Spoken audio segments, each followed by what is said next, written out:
अस्सलाम वालेकुम। This is me Hussain Sajid and हम डिस्कस कर रहे थे ईडीए एक्सप्लोरेटरी डेटा एनालिसिस। उसके कुछ बिगनर लेवल की चीज़ें हम इस कोर्स के अंदर डिस्कस कर रहे हैं। तो आज जो हम डिस्कस करने जा रहे हैं वो है डेटा एट्रीब्यूट्स और उसकी टाइप्स। और प्रीवियस वीडियो के अंदर हमने थोड़ा सा इंट्रोडक्टरी चीज़ें देखी थी कि डेटा एनालिसिस वगैरह क्या होता है, डेटा क्या होता है। तो आज जो है हम वहीं से ही आगे कंटिन्यू करेंगे। थोड़ा सा डेटा एट्रीब्यूट्स की टाइप्स के बारे में बात करेंगे। सो डेटा ऑब्जेक्ट, सबसे पहले आपको पता होना चाहिए डेटाबेस का जो सबसे इसेंशियल पार्ट होता है वो डेटा ऑब्जेक्ट्स होते हैं। डेटा ऑब्जेक्ट जो है वो कंप्लीट एक एंटिटी को रिप्रेजेंट करता है। अगर आप इससे पहले डेटाबेसेस के सब्जेक्ट को पढ़ चुके हैं, आपको डेटाबेसेस का आइडिया है, तो आपको एंटिटी का भी आइडिया होगा। सो डीपली हम इसके अंदर नहीं जाएंगे इतना, जो एक नेसेसरी चीज़ें हैं रेलेवेंट उससे कंसर्न्ड हम रहेंगे। So data objects just like attribute of an group of attributes होता है किसी भी एंटिटी का। लाइक टीचर्स एक एंटिटी है, बुक एक एंटिटी है, और ये सारी चीज़ें आप डेटा बेसिस के सब्जेक्ट के अंदर पढ़ते रहते हैं। सो फॉर एग्जांपल के सेल्स जो है वो एक डेटा ऑब्जेक्ट, अगर हम बात करें तो इससे रिलेटेड क्या क्या चीज़ें हो सकती हैं। अगर उसका एक डेटाबेस के अंदर उसका कंप्लीट एक रिकॉर्ड है तो उसको हम सेल्स डेटा ऑब्जेक्ट कहेंगे। तो उसके अंदर एक कस्टमर का डेटा भी हो सकता है, उसके अंदर सेल्स का रिकॉर्ड भी हो सकता है, उसमें आपकी सारी जो परचेजेज होती हैं उसका भी सारा रिकॉर्ड होता है। तो ये सारी चीज़ें क्या हैं, डेटा ऑब्जेक्ट्स कहलाती हैं। सो डेटा ऑब्जेक्ट, जब डेटाबेस के अंदर आप सारे डेटा ऑब्जेक्ट्स जो होते हैं वो एक ही डेटाबेस के अंदर जब आप उनको लिस्ट करते हैं तो उनको आप डेटा टपल्स का नाम देते हैं। ये कुछ बेसिक टर्म्स होती हैं जो एटलीस्ट आपको पता होनी चाहिए। बाकी अगर आप इसमें डेप्थ में भी चाहें तो ये छोटे छोटे वर्ड्स हम बीच में जगह जगह यूज़ करेंगे।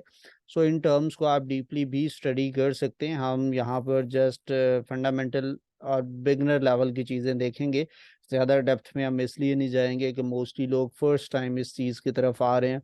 तो अगर हम अभी से ही टेक्निकल टर्म्स के अंदर डीपली चले जाएंगे तो वो काइंड ऑफ डिसहार्ट हो जाएंगे, और मे बी कि वो जैसे प्रोग्रामिंग को मोस्टली बच्चे छोड़ जाते हैं तो वो इस डोमेन को भी छोड़ने के चांसेस हैं। सो नेक्स्ट मूव करते हैं तो आगे डेटा एट्रीब्यूट्स आता है। डेटा एट्रीब्यूट जो है ये आप कह लें कि डेटा फील्ड जो कि आप किसी भी डेटाबेस के अंदर या डेटा ऑब्जेक्ट के अंदर उसका एक जो फीचर होता है या उसकी कोई करेक्टरिस्टिक होती है उसको हम डेटा एट्रीब्यूट कहते हैं। फॉर एग्जांपल आप कस्टमर की बात करते हैं तो कस्टमर का, आपके पास एक कस्टमर का इनिशियल एक आईडी होगा, उसका एड्रेस होगा, उसका ईमेल होगा। तो उससे रेलेवेंट एक एंटिटी के रेलेवेंट जितनी भी तमाम इंफॉर्मेशंस हैं वो सारी की सारी आपके पास डेटा एट्रीब्यूट्स कहलाती हैं। और ये जो डेटा एट्रीब्यूट होते हैं इनकी अगर हम टाइप्स की बात करते हैं तो वो दो टाइप्स होती हैं। और ये एट्रीब्यूट्स की टाइप आपको पता होना बहुत ज़रूरी है क्योंकि ये पहला स्टेप होता है डेटा प्री प्रोसेसिंग का। जब किसी भी चीज़ का आप एनालिसिस कर रहे होते हैं तो सबसे पहले आप डेटा को प्री प्रोसेस करते हैं ताकि वो एक रिफाइंड डेटा जो है उसका एनालिसिस किया जा सके।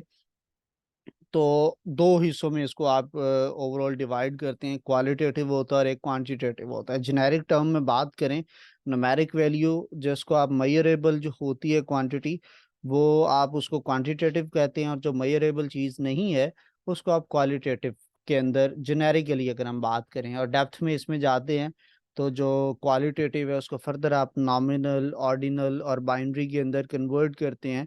फिर उसके बाद जो है आपके पास क्वांटिटेटिव आता है। तो ये भी न्यूमेरिक, डिस्क्रीट एंड कंटिन्यूस, तीन पार्ट्स के अंदर हम इसको भी डिवाइड करते हैं। वन बाय वन हम थोड़ा थोड़ा इसको भी फर्दर डिस्कस करते हैं। तो ये आपके सामने जो है वो एक चार्ट बना हुआ है कि डेटा एट्रीब्यूट्स जो होते हैं आप क्वालिटेटिव और क्वांटिटेटिव में इसको डिवाइड करते हैं। जो क्वालिटेटिव है वो फर्दर क्या होता है, नॉमिनल, ऑर्डिनल और बाइनरी में डिवाइडेड होता है। और जो ये बाइनरी होता है ये further symmetric and asymmetric data types में डिवाइडेड होता है। अगर क्वांटिटेटिव की बात करें तो क्वांटिटेटिव जो है वो तीन के अंदर डिवाइडेड होता है, न्यूमेरिक होता है, डिस्क्रीट होता है और कंटिन्यूस होता है। अब वन बाय वन इनके डिस्कस करें। अगर हम नॉमिनल की बात करें तो ये just like name of thing some kind, जैसे आप नाउन की एक डेफिनेशन पढ़ते थे ना, तो ये उसी चीज़ को हम नॉमिनल डेटा एट्रीब्यूट्स कह सकते हैं। और इसके अंदर लाइक आप कह लें कि इसकी जो वैल्यूज़ होती हैं वो एक स्पेसिफिक कैटेगरी, किसी की स्टेट को रिप्रेजेंट कर रही होती हैं। सो इसलिए जो डेटा नॉमिनल एट्रीब्यूट्स है उसको आप कैटेगोरिकल एट्रीब्यूट्स भी कहते हो।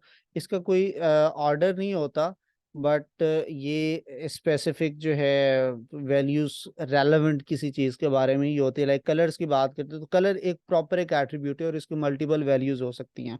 फिर एक डेजिग्नेशंस के अंदर जो मल्टीपल डेजिग्नेशंस होते हैं उनकी अगर हम बात करें, लाइक कि उसको आप कैटेगोरिकल डेटा भी कहते हैं। लेक्चरर है, प्रोफेसर है, असिस्टेंट प्रोफेसर है, एसोसिएट प्रोफेसर है, तो ये सारी एक ही चीज़ की तरफ इशारा करती हैं कि एक टीचर जो है उसके मल्टीपल रैंक्स हैं यहाँ पे, या उसकी मल्टीपल पोजीशंस हैं जो कि स्टेप बाय स्टेप को अचीव करता है कि आप एज अ लेक्चरर आते हो, फिर असिस्टेंट प्रोफेसर होते हो, फिर एसोसिएट प्रोफेसर होते हो, फिर फुल प्रोफेसर होते हो, तो वो आप बेसिकली वही टीचर हो, एंटिटी वही है, उसकी स्टेट चेंज होती जाती है। तो इस तरह के टाइप को जो के डेटा को आप नॉमिनल डेटा कहेंगे। दूसरा आता है बाइनरी एट्रीब्यूट्स के, जिसके अंदर दो ही पॉसिबिलिटीज होती हैं और कोई तीसरी पॉसिबिलिटी इसके अंदर नहीं होती। लाइक यस नो है, मेल फीमेल है, पास फेल है। बट इसको फर्दर आप दो हिस्सों में डिवाइड करते हो, एक सिमेट्रिक और एक एसिमेट्रिक।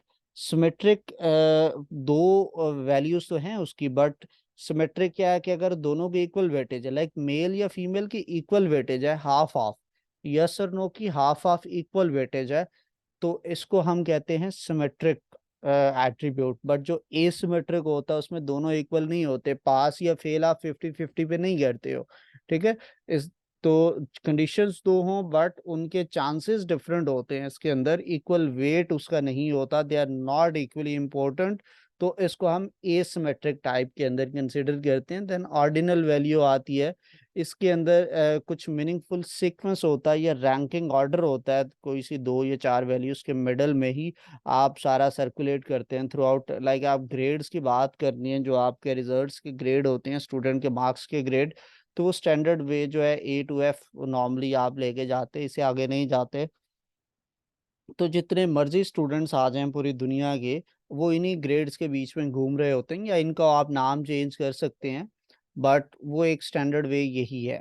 उसी के बीच में ही सारे बच्चों को घूमना पड़ेगा। इस तरह का जो एट्रीब्यूट होता है, just like yes no, yes no में दो वे ऑप्शंस होती हैं, उसमें दो से थोड़ी ज्यादा हो जाती हैं, और बट घूमना आपको उसी एक सर्कल के अंदर पड़ता है। आपका पे स्केल होता है, तो पे स्केल अगर हम पाकिस्तान लेवल की बात करें तो यहाँ पे जो गवर्नमेंट की जॉब्स होती हैं उनका एक पे स्केल होता है, 22 ग्रेड्स तक या 23 ग्रेड्स तक टोटल स्केल्स जाते हैं स्केल 1 से।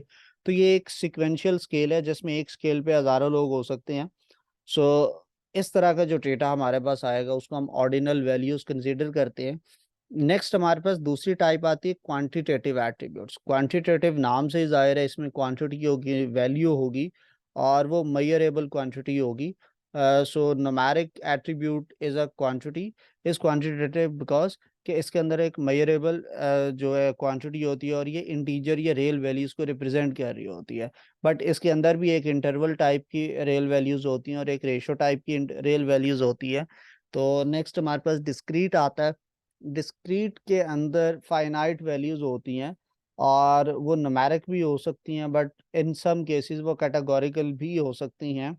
एंड ये जितनी भी आप कह लें कि infinite set, countable infinite set of values भी इसके अंदर हो सकती हैं। एग्जांपल अगर आप प्रोफेशंस की बात करें तो डिफरेंट जो प्रोफेशंस होते हैं वो सारे के सारे आपके जो है वो डिस्क्रीट वैल्यूज के अंदर आ सकते हैं।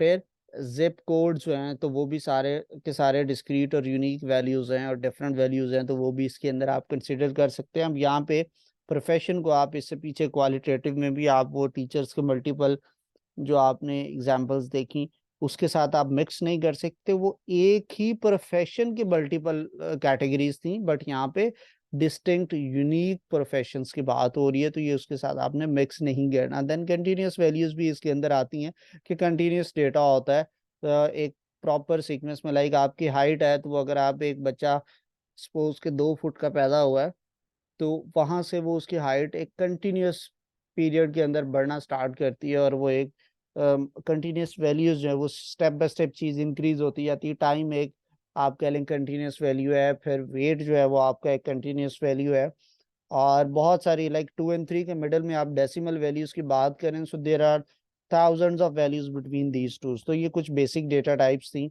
अच्छा, डेटा एनालिसिस की जब हम बात करते हैं तो उसके पास उसके अंदर हम आगे पढ़ेंगे चल के कि डेटा सेट आपके पास होता है, तो वो जो डेटा आता है वो यूनिवेरिएट डेटा होता है, बाईवेरिएट या मल्टीवेरिएट डेटा होता है।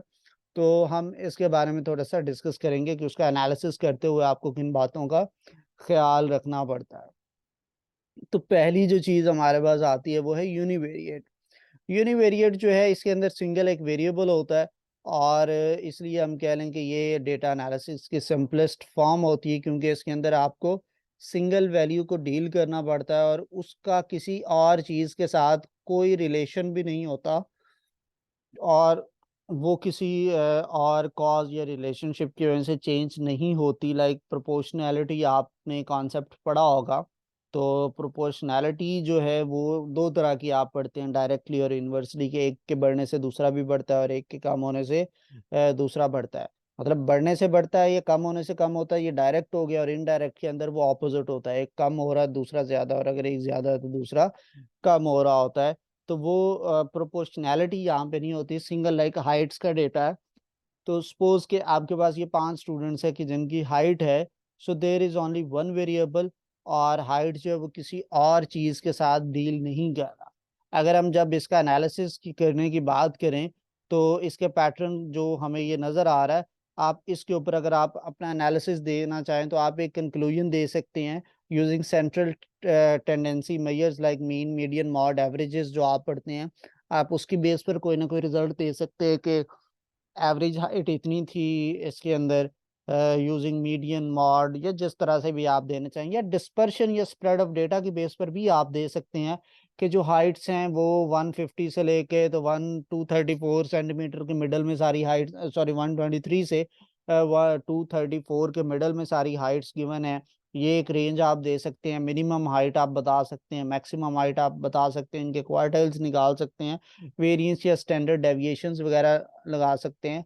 या तीसरी ऑप्शन क्या होती है, आप इसके जो है वो ग्राफिकल डिस्ट्रीब्यूशन टेबल्स आप बना सकते हैं। फिर आप histogram, pie chart, frequency, polygons, bar chart, इस तरह के ग्राफिकल विजुअल्स भी आप इस यूनिवेरिएट डेटा के बना सकते हैं। तो जब आप एनालिसिस कर रहे होंगे तो उसके अंदर हम इन चीज़ों को माइंड में रखेंगे।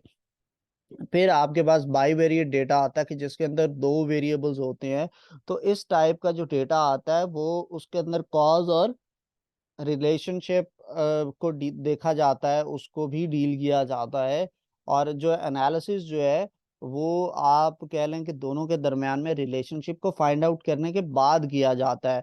अब ये एक टेम्परेचर है और सेल्स का है आइसक्रीम्स की, के 20 डिग्री का टेम्परेचर था तो 2000 आइसक्रीम बिकी है, 25 डिग्री का था तो 3000, 33 का था तो 4300, और 4000, 40 डिग्री सेंटीग्रेड का टेम्परेचर था तो 5000 की आपकी जो क्वांटिटी में आइसक्रीम सेल हुई है, या अमाउंट में आप बात कर लेंगे 5000 का रेवेन्यू इकट्ठा हुआ। सो देखने में क्या लग रहा है यहाँ पे कि टेम्परेचर ज्यादा था तो सेल भी ज्यादा हुई है, लोगों को आइसक्रीम की नीड ज्यादा फील हुई है। So here we have established a direct relation between these two values, these two attributes, अगर हम बात करें इसमें तो। सो अगर इसको हम डिस्क्रिप्टिवली बात करें तो वैसे वो सारा कुछ मैंने पीछे एक्सप्लेन कर दिया है, जो कि मैंने स्लाइड के अंदर लिखा हुआ है कि आप कंसिडर करें कि टेम्परेचर और आइसक्रीम सेल्स जो हैं they are two variables of bivariate data. So उस टेबल को देखने से हमें पता चलता है कि जो टेम्परेचर और सेल्स हैं दे आर डायरेक्टली प्रोपोर्शनल, और इसलिए जो है टेम्परेचर इंक्रीज होगा तो सेल्स भी इंक्रीज होंगी। सो जो by various variate data analysis होता है उसमें अंदर आप कंपैरिजन कर सकते हैं, उनके रिलेशनशिप बिल्ड कर सकते हैं, उनके कॉजेज या उनकी एक्सप्लेनेशंस को बता सकते हैं जब भी आप इस तरह के डेटा का एनालिसिस कर रहे होते हैं। तो ये 3-4 पॉइंट्स आप इसके अंदर कर सकते हैं। लाइक अभी हमने क्या देखा, हमने उसके रिलेशनशिप को डिस्कस किया कि उसके अंदर जो है वो डायरेक्ट रिलेशन है। फिर ये जो वेरिएबल्स होते हैं उनको अगर आप ग्राफ्स के ऊपर प्लॉट करते हैं तो वो एक्स एक्सिस और वाई एक्सिस के ऊपर आप उनको अक्सर जो है वो आप ड्रॉ करते हैं ताकि डेटा की बेटर अंडरस्टैंडिंग्स हो सके, और उसमें जो एक वेरिएबल डिपेंडेंट होता है और एक इंडिपेंडेंट होता है, ये मोस्टली चीजें आप मैट्रिक इंटर में भी पढ़ चुके होते हैं। नेक्स्ट हमारे पास आता है मल्टीवेरिएट डेटा। जब इसके अंदर क्या होता है कि तीन या तीन से ज्यादा वेरिएबल्स इन्वॉल्व होते हैं, और इसको जो है हम मल्टीवेरिएट डेटा कहते हैं। फॉर एग्जांपल अगर हम बात करें कि सपोज एक एडवर्टाइजर है, वो चाहता है कि वो चार अपनी वेबसाइट के ऊपर चार तरह की जो एडवर्टीजमेंट है उनकी पॉपुलैरिटी को कंपेयर करे कि कौन सी कैटेगरी जो है वो ज़्यादा पॉपुलर है। या आप यूट्यूब वीडियोस देखते हैं, एक स्किपेबल ऐड आता है, एक नॉन स्किपेबल ऐड होता है। तो अगर आप इस तरह की मल्टीपल आपके एड्स चल रहे होते हैं तो आप उनको स्किप करना आप जो है उनको कंपैरिजन करते हैं कि यूट्यूब जो है वो उसका कंपैरिजन करना चाहता है, तो वो इसका एक डेटा सेट बनाएगा और इसके अंदर तीन से ज्यादा तरह के एड्स का वो कह लेंगे एक टेबल बनाएगा और उसका रिस्पांस कंपेयर करेगा आपस में। तो इस तरह का डेटा को आप मल्टीवेरिएट डेटा कहते हो। और फिर वो जो है वो लाइक अगर वो 4 एडवर्टीजमेंट है वेबसाइट के ऊपर, तो वो क्या करना चाहता है कि क्लिक रेट जो है वो मेजर करना चाहता है मैन एंड वुमन का। और उसके दरमियान में वो जो वेरिएबल्स हैं उसके दरमियान में क्या रिलेशनशिप रहा है, डायरेक्ट रहा है या इनवर्स रहा है, वो इसको स्टडी करना चाहता है। तो मल्टीवेरिएट डेटा के ऊपर आप इस तरह की चीजें कर सकते हैं। ये बाईवेरिएट से सिमिलर होता है but comes with more than one independent variable. उसके ऊपर जो है हमारे पास इंडिपेंडेंट वेरिएबल एक ही होता है, बट यहाँ पे हमारे पास मल्टीपल इंडिपेंडेंट वेरिएबल्स होते हैं, एक से ज़्यादा होते हैं। तो इस तरह के डेटा को परफॉर्म करने के लिए आपको उस डेटा के जो या वो जो आप एनालिसिस कर रहे होते हैं, आपके एंड गोल्स क्या होते हैं, कि आप क्या उससे अचीव करना चाहते हैं, वो एनालिसिस आपका उस पर डिपेंड कर रहा होता है। कुछ कॉमन टेक्निक्स इसमें हम जो यूज़ करते हैं वो होता है regression analysis, path analysis, factor analysis, multivariate analysis of variance, जिसको आप मैनोवा भी कहते हैं। तो इस तरह की ये मशीन लर्निंग के बहुत से एल्गोरिदम्स, डीप लर्निंग के क्या आप पढ़ते हैं, वो मल्टीवेरिएट डेटा जब आपके पास होता है तो उसके ऊपर आप इम्प्लीमेंट कर सकते हैं। तो ये हमने टाइप्स पढ़ी हैं इसकी। नेक्स्ट वीडियो के अंदर हम सॉफ्टवेयर को इंस्टॉलेशन को देखेंगे कि हम डेटा एनालिसिस जब कर रहे होते हैं तो हम जो है हमें एक सॉफ्टवेयर चाहिए होता है जिसके ऊपर रहते हुए आप काम करें। जो हम यूज़ करेंगे वो कोलैब होगा, और दो तरह से आप उसको यूज़ कर सकते हैं कि एक तो आप एनाकोंडा का सॉफ्टवेयर डाउनलोड करके भी इस्तेमाल कर सकते हैं, और दूसरा होता है कि आप ऑनलाइन जो है वो कोलैब जो है उसको यूटिलाइज करें। गूगल कोलैब है, तो हम दोनों के ऊपर मैं ऑनलाइन भी और आपको ऑफलाइन भी दोनों सॉफ्टवेयर्स को यूटिलाइज करना इसके अंदर मैं दिखाऊंगा, आपको सिखाऊंगा इंशाल्लाह।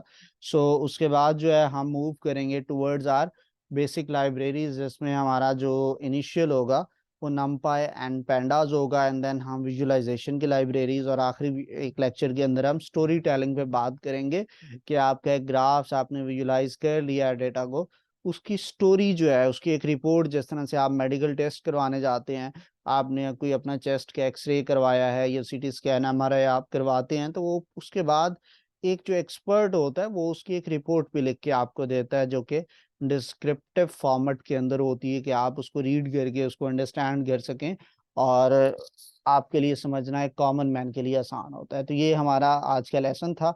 आपकी कोई भी क्यूरी हो तो ये व्हाट्सएप नंबर गिवन है, इसके अलावा आप मुझसे डायरेक्टली अप्रोच करना चाहते हैं तो ये यूज़र नेम्स मैंशन है इसके नीचे, इंस्टाग्राम का भी और फेसबुक का भी सेम यूज़र नेम, लिंक्डइन का भी है, तो आप वहाँ पर भी मुझे अप्रोच कर सकते हैं। अपना ढेर सारा ख्याल रखिएगा। अल्लाह हाफिज़।